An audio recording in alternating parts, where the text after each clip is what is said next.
Hey there, in this video I will explain what are some of the libraries used for the Shopify app directory, and what are the things that you have to know.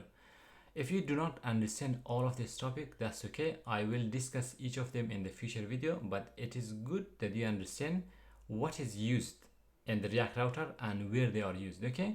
For example, for the UI of this app that we have created, it is using Polaris. Polaris is a UI library from Shopify, and the button design, this card design, and everything that you see here, this is coming from the Polaris. You can go to the Polaris website and it will give you every detail. So Polaris was like changed from the library that it was like React component to the web component a few months ago. That's why when you visit the store, Shopify will tell you that, hey, this is duplicated, that you have to go and use the web component, but it is still Polaris. Okay, now I will continue in this website. If I go to getting started, you can go to the component. You can see all this design which are like nicely designed in here. All of them are Shopify Polaris component, and if you check the code, these are all just React code that you can see. For the design, this is Polaris, and we are going to explore the web component, and I will go to the web component. Moving forward, I'm not going to go to the Polaris documentation, and everything you will learn will be through the web component. That's why you will see a different structure in here than what you saw in the previous page. So we are going to use the Polaris web component for designing the application. The app also says like these are the things that you have to know. They are using React Router, which is the framework for handling the data in front end and back end. The interface is Polaris web component, and the API is GraphQL, which you probably already know what is GraphQL, but I will show you how you can write them and the basic example. For database, they are using Prisma, which is free, and you can use it for the database structure.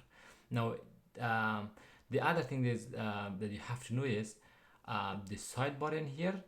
It is part of Shopify. When you run your app, Shopify is showing it in here. By the way, these are outside of Shopify, and these are run through another framework called App Bridge. Okay, App Bridge, they also mention it in here. So if I click App Bridge, what is App Bridge?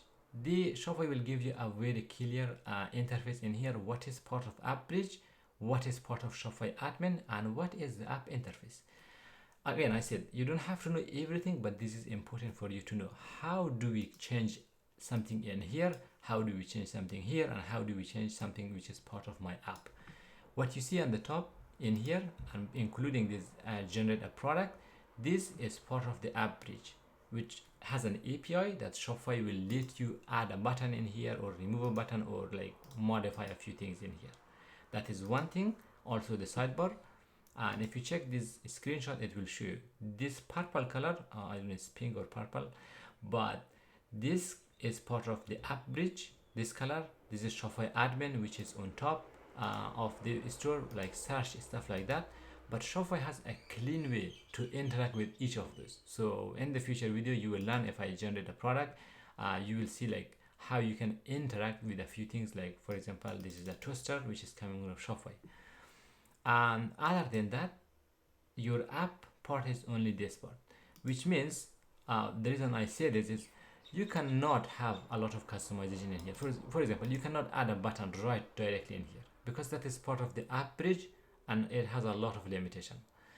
You can change the navigation in here, but you cannot add different types of menu, or you cannot change the color, you cannot change the icon and stuff like that. That is something that you have to know, because it is part of the App Bridge and it has some limitation. What you can do is you can do everything in here. And in the beginning of the video series, I show you the app design guideline, how you will build your app so it will be suitable for build for Shopify badge. That's why you have to do best practice. Check other example of Shopify and how they design the app. For example, this one. Make sure it is similar to the Shopify design that you have. But if it is not, that's okay. You will not get the badge. But you have to know that designing it in the way that it looks like a Shopify is the best way to go. Again, a lot of people might ask, oh, this is not the best design, I can have like better design than this. That's okay.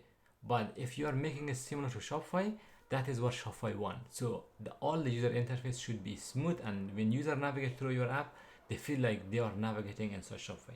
That's very important when you're designing your app. That's it. Other than that, there are some other like libraries for icons and stuff like that, which you will explore. The most important one is the web component, the Prisma, the app bridge that you have to know, and how your app structure works in here.